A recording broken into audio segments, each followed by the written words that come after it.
They say old age steals a man's strength. But the truth is far more dangerous than weakness. What truly destroys a man is the moment he begins to believe he is no longer needed. And most men never notice when that moment arrives. There was once an old man who sat alone every morning on the same wooden bench outside a small cafe. People passed him without a glance. Young men rushed by with noise in their ears and ambition in their eyes. Women walked with purpose. Children laughed. But the old man remained still, silent, almost invisible to the world around him. No one knew his name anymore. Years ago, he had been respected. His voice carried authority. His decisions shaped lives. He built a family, created success from nothing, and endured hardships no one around him could imagine. But time is strange. It slowly erases applause. The same people who once needed his wisdom now interrupted his sentences. The same world that once admired his discipline now celebrated distraction. And so he became quiet.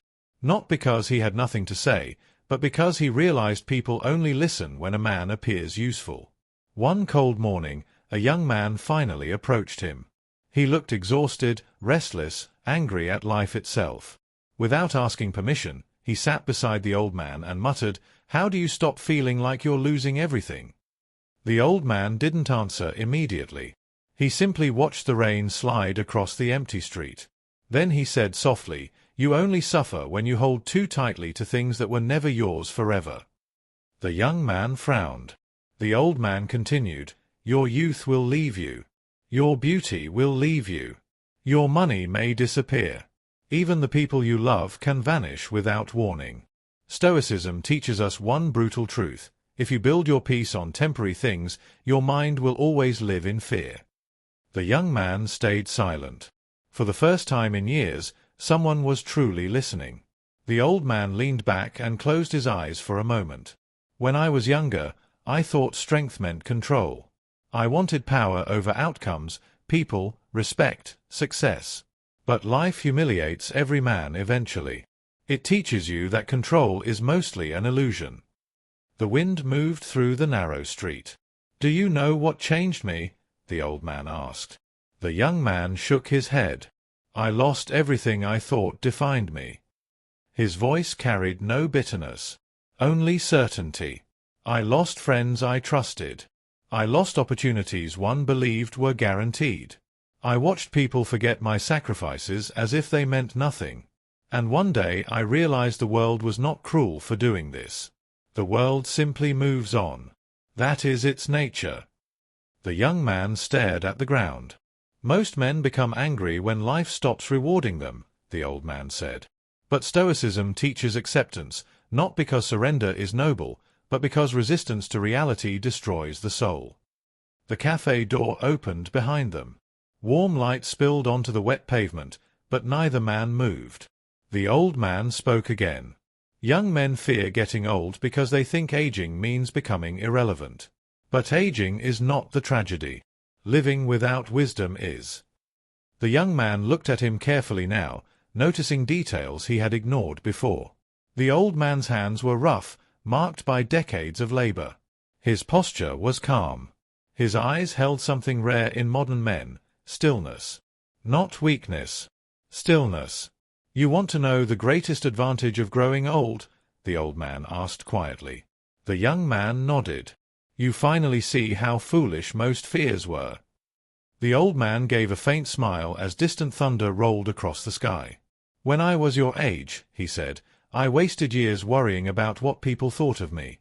I feared failure so deeply that I sometimes betrayed my own principles just to be accepted. Most men do. They become actors in their own lives, performing strength while privately collapsing." The young man listened without moving.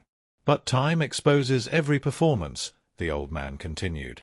"One day your appearance fades. Your status changes. Your energy weakens. And then you discover something terrifying. People who loved the image of you rarely stay for the real version." The rain became heavier. Cars moved slowly through the street while the cafe behind them filled with conversation and noise. Yet the bench felt strangely untouched by the chaos around it. "I used to think loneliness was punishment," the old man admitted. Now I understand it is often a gift. Silence reveals truths that distraction keeps hidden. He looked toward the dark clouds above the city. A man learns more sitting alone with his thoughts for 1 hour than he learns from years of meaningless noise. The young man swallowed hard. But what if your thoughts are the very thing destroying you? The old man nodded slowly, as though he had been waiting for that question. That is exactly why discipline matters. His voice sharpened slightly now. Stoicism is not about pretending pain doesn't exist. It is about refusing to let pain control your behavior. Every man suffers. Every man loses. Every man faces humiliation, betrayal, illness, regret. The difference is that weak men become servants to emotion, while disciplined men observe emotion without obeying it. The young man looked unconvinced. The old man noticed immediately. "You think calmness means feeling nothing," he said. "It doesn't. A Stoic man feels everything. He simply chooses which emotions deserve action." A long silence followed. Then the old man reached into his coat pocket and pulled out a small worn photograph. The edges were faded from years of being handled. "My son," he said quietly. The young man looked at the picture. A smiling boy, perhaps no older than 12. He died 30 years ago. The world seemed to stop for a moment. The young man's chest tightened. "I'm sorry." The old man raised a hand gently. "Do not apologize for reality." His eyes remained fixed on the photograph. "For years, I hated life for taking him from me. I became bitter, angry at God, angry at fate, angry at every happy person I saw walking through the streets. I asked myself the same question every grieving man asks, why me?" He paused. "But eventually I understood something Marcus Aurelius once wrote. You do not control what happens to you, only how you respond to it." The old man slipped the photograph back into his pocket with great care. "My son's death could either destroy my character or refine it." The young man stared at him in disbelief. "How did you survive something like that?" The old man exhaled slowly. "I stopped asking life to be fair." The words hung heavily in the cold air. Modern men are fragile because they expect comfort to be permanent. The Stoics understood that loss is part of existence itself. They trained their minds daily for hardship, not because they were pessimists, but because preparation creates peace. A group of young men passed nearby laughing loudly, completely unaware of the conversation unfolding beside them. The old man watched them disappear down the street. "I envy them sometimes," he admitted softly. "Not because they are young, but because they still believe time is endless." Then he looked directly at the young man beside him. "But one day they too will wake up and realize life was never about chasing applause. It was about mastering themselves before time runs out." The young man lowered his eyes, absorbing every word as though each sentence carried the weight of a lifetime. The old man rested both hands on his cane and stared at the rain-soaked pavement. "You know what surprises me most about people?" he asked quietly. "How much energy they spend avoiding discomfort." He gave a dry laugh. "They avoid silence because silence forces them to meet themselves. They avoid discipline because discipline exposes weakness. They avoid truth because truth demands change." The young man nodded slowly. "I used to do the same," the old man admitted. "I filled my days with work, noise, ambition, and endless goals because I believed constant movement meant progress. But eventually life cornered me. It sat me down whether I liked it or not." The cafe lights reflected in pools of rainwater beneath their feet. "When you become old," he continued, "you begin to see the invisible chains controlling most men." "Chains?" the young man asked. "Approval, pleasure, fear, comparison." The old man's voice hardened. "Most men never become free because they spend their entire lives reacting. Someone insults them, they lose control. Someone ignores them, they become insecure. Someone succeeds, they become jealous. Their peace depends entirely on external events." He tapped his chest gently. "But Stoicism teaches that a man who cannot govern himself will forever remain a slave." The young man sat silently. The old man turned toward him. "Tell me honestly, how much of your suffering comes from reality, and how much comes from the stories you tell yourself about reality?" The question struck deeper than the young man expected. He opened his mouth, then stopped. The old man noticed. "That hesitation," he said softly, "is where wisdom begins." For a moment, only the sound of rain existed between them. Then the old man spoke again. "When I lost my business, I thought my life was over. I had spent decades building it. I sacrificed sleep, relationships, even my health for it. And when it collapsed, I felt as though I had lost my identity." His expression remained calm, but distant. "I remember sitting alone in my apartment staring at the wall for hours. No phone calls. No visitors. Men who once praised me suddenly disappeared. Success attracts crowds. Failure reveals truth." The young man listened carefully. "And then one morning," the old man said, "I realized something terrifying." He leaned closer. "The world did not stop because I was suffering. Cars still moved. Birds still sang. Strangers still laughed in the streets. That realization crushed my ego," he whispered. "But it also freed me." The young man frowned slightly. "Freed you how?" The old man smiled faintly. "Because I understood that life was never demanding perfection from me. Only participation."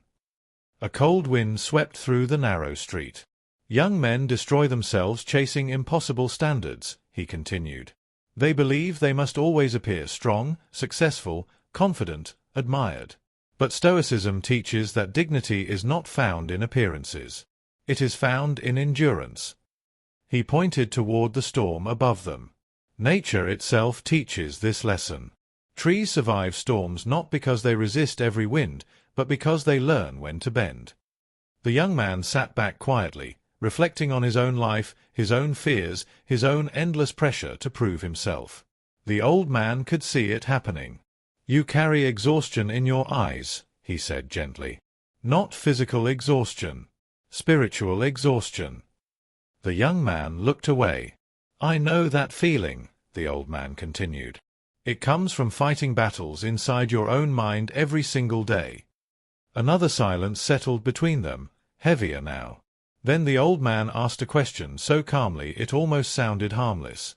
"When was the last time you sat alone without music, without your phone, without distraction, and faced your thoughts honestly?" The young man had no answer. The old man nodded as though he expected that. "That is why modern men feel lost," he said quietly.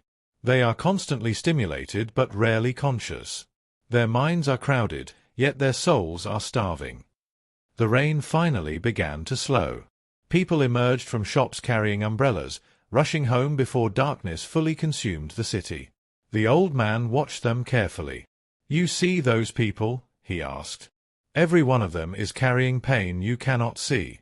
Regret, fear, loneliness, grief. Stoicism does not remove suffering from life. It teaches you how to carry suffering without allowing it to poison your character." Then his expression grew more serious than before. "And that," he said, "is the difference between a man who grows wiser with age and a man who simply grows older." The young man stared ahead in silence, as though something deep inside him had begun to crack open. The old man slowly stood from the bench, his movements careful but steady. For a moment he looked fragile, almost consumed by age.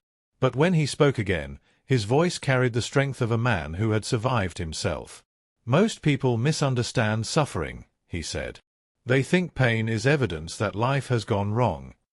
He shook his head. "But pain is unavoidable. What matters is what pain turns you into." The young man rose to his feet beside him. The rain had stopped completely now.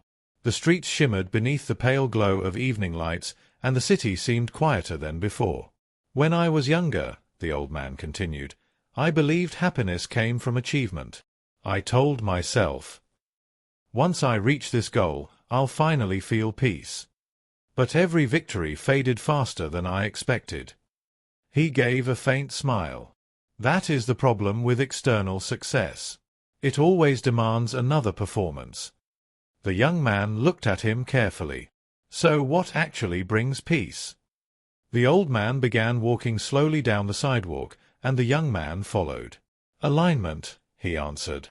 Alignment between your actions and your principles. A man becomes dangerous when he no longer betrays himself to impress others. The city air smelled of wet concrete and distant smoke. I spent half my life seeking respect from people who did not even respect themselves, the old man admitted. Do you know how exhausting that is? The young man nodded quietly. The old man glanced toward him. You are afraid people will forget you one day, he said suddenly. The young man's eyes widened slightly. Every young man fears it, the old man continued. That is why they chase status so desperately. They want proof that they matter. He stopped walking for a moment beneath a flickering streetlight. But Stoicism asks a different question. He turned fully toward the young man now. Instead of asking, "How can I make the world remember me?" ask yourself, "Did I live honorably while I was here?" The young man felt a strange heaviness in his chest. The old man's gaze softened. One day, he said quietly, your name will disappear. Mine will too.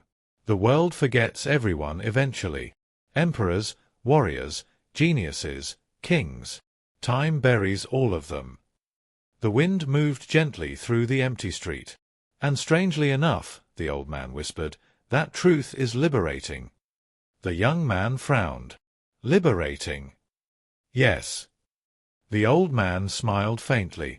Because once you accept that nothing lasts forever, you stop wasting your life trying to control eternity. They continued walking. A distant siren echoed somewhere beyond the buildings. You know why old men become bitter? The old man asked after a while. The young man shook his head. Because many of them spend decades resisting reality. They refuse aging. They refuse change. They refuse loss. And eventually resentment hardens inside them like stone. His face darkened slightly. I have seen old men with young bodies and ancient bitterness. And I have seen men with wrinkled faces who possessed the spirit of warriors. The young man listened carefully. Age reveals character, the old man said. It does not create it. They reached a narrow bridge overlooking a slow-moving river. The water reflected broken fragments of city light beneath the dark sky. The old man rested both hands on the railing. When you are young, he said softly, you think life is about adding more. More money. More attention. More possessions. More victories. He looked at the black water below. But wisdom often arrives through subtraction. The young man remained silent. You lose illusions. You lose arrogance. You lose your need to win every argument. You lose your obsession with proving yourself. The old man exhaled slowly. And if you are fortunate, you also lose your fear. For the first time since meeting him, the young man spoke with complete honesty. I don't know how to stop being afraid.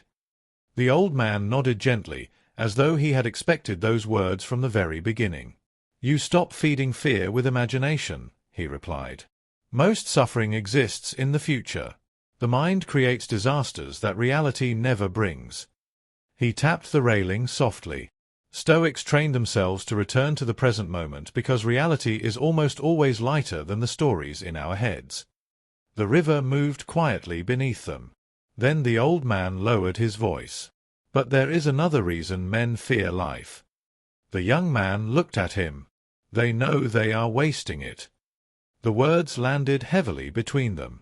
The young man felt his throat tighten, because somewhere deep inside he knew the old man was right. The old man kept his eyes on the river. Most men are not exhausted because life is hard, he said quietly. They are exhausted because they live against their own nature every single day. The city behind them buzzed faintly with distant movement, but on the bridge everything felt still. They wake up without purpose. They speak without honesty. They chase things they do not truly value. And then they wonder why emptiness follows them everywhere. The young man leaned against the railing, staring at the dark water below. I thought success would fix me, he admitted softly. The old man nodded as though hearing a familiar confession. So did I. A faint smile crossed his face. And that is why so many men arrive at old age disappointed. They spend decades climbing mountains only to discover they never wanted to be at the top. The wind grew colder.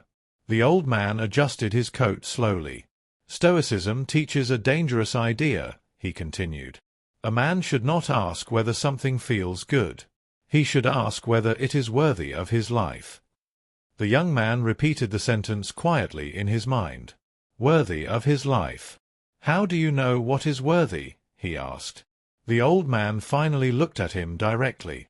By understanding death. The young man's expression shifted uneasily. The old man noticed. Young people avoid thinking about death because they believe it steals joy, he said. But the Stoics reflected on death constantly because it sharpens clarity. He pointed toward the glowing city skyline. Every person in those buildings lives as though they have unlimited time. That illusion is the reason they postpone everything that matters. He paused. They postpone honesty. They postpone courage. They postpone peace. The young man said nothing. But death, the old man whispered, reminds a man that life is happening now. A long silence followed. Then the old man spoke again, more softly than before.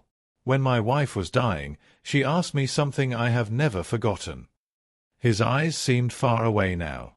She looked at me from that hospital bed and said, "Did we spend enough time truly living, or were we only surviving?" The young man felt chills move through him. The old man lowered his head slightly. I could not answer her.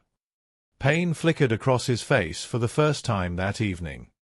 We had spent years worrying about bills, responsibilities, appearances, expectations. Always preparing for life later. His voice weakened slightly. But later is a dangerous promise.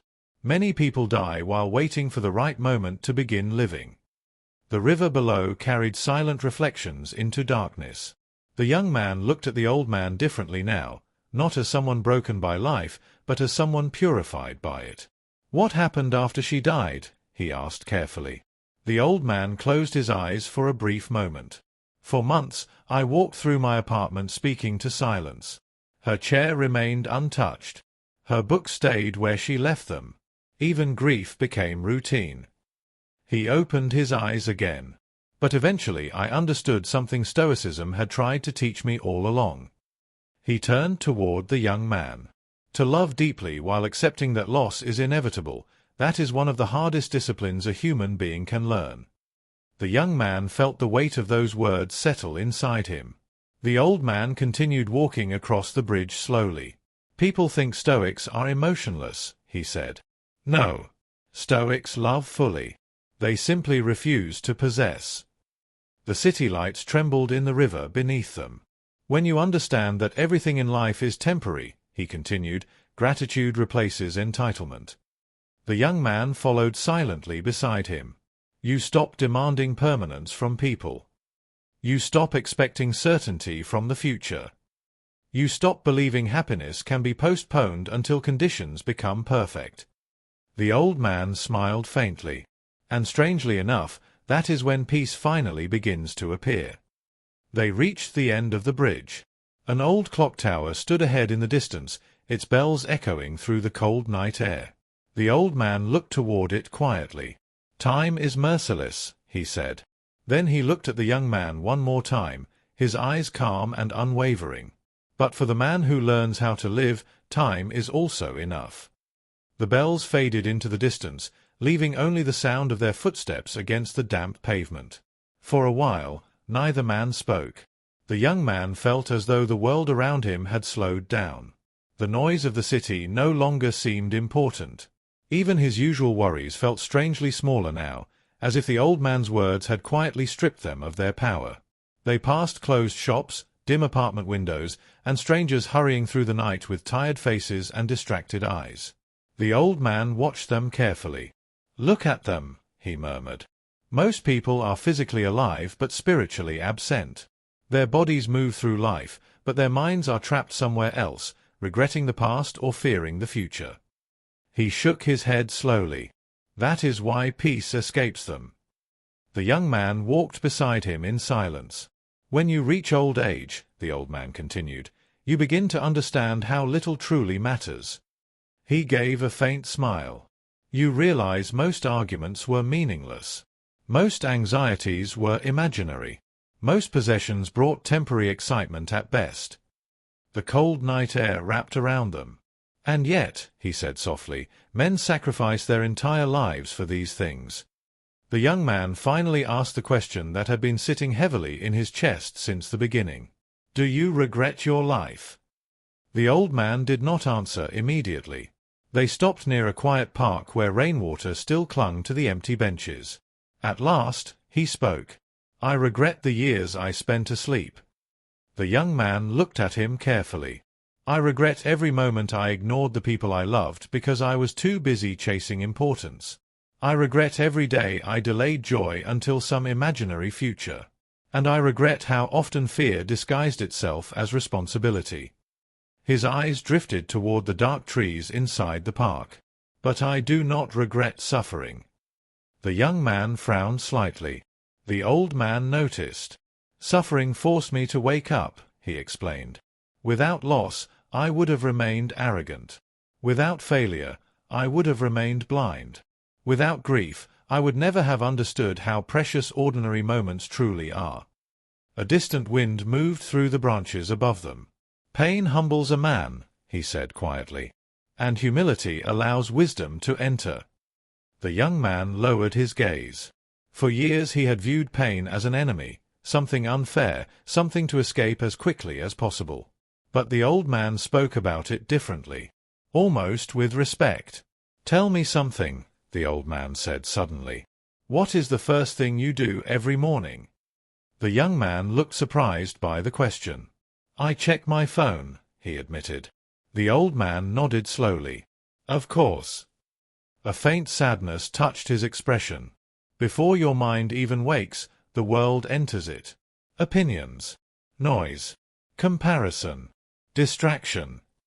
He looked toward the silent park again.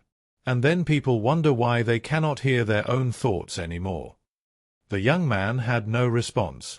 The old man stepped toward one of the benches and rested his hands against it. Marcus Aurelius ruled an empire, he said. Yet he constantly reminded himself to master his own mind first. Imagine that. A man with power over nations still understood that inner chaos was the real enemy. His voice became firmer now. Modern men seek control over everything except themselves. The young man felt those words strike something painfully true inside him. The old man continued.